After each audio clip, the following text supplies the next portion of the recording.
सैफच्या हल्ल्याप्रकरणी मोहम्मद शहजादची चौकशी सुरू। वांद्रे पोलीस ठाण्यात 7 तासांपासून चौकशी।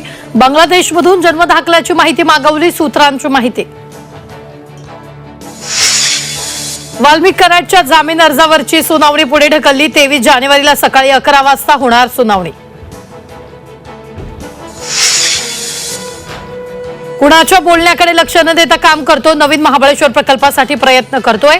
नाराजीच्या चर्चांवर उपमुख्यमंत्री एकनाथ शिंदेंचं उत्तर।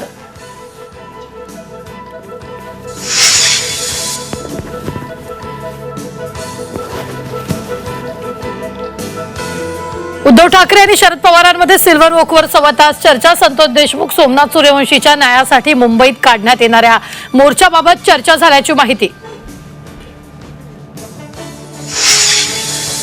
25 जानेवारीला मुंबईत जन आक्रोश मोर्चाचं आयोजन। संतोष देशमुख सोमनाथ सूर्यवंशी प्रकरणी मोर्चा निघणार। महाविकास आघाडीत मोर्चात सहभागी होणार।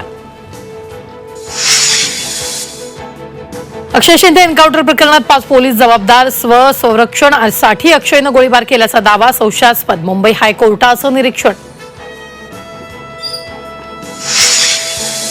पंढरपूरच्या आषाढी वारीत गर्दी नियंत्रणासाठी AI तंत्रज्ञान वापरण्याचा प्रस्ताव। प्रशासकीय पातळीवर हालचाली सुरू।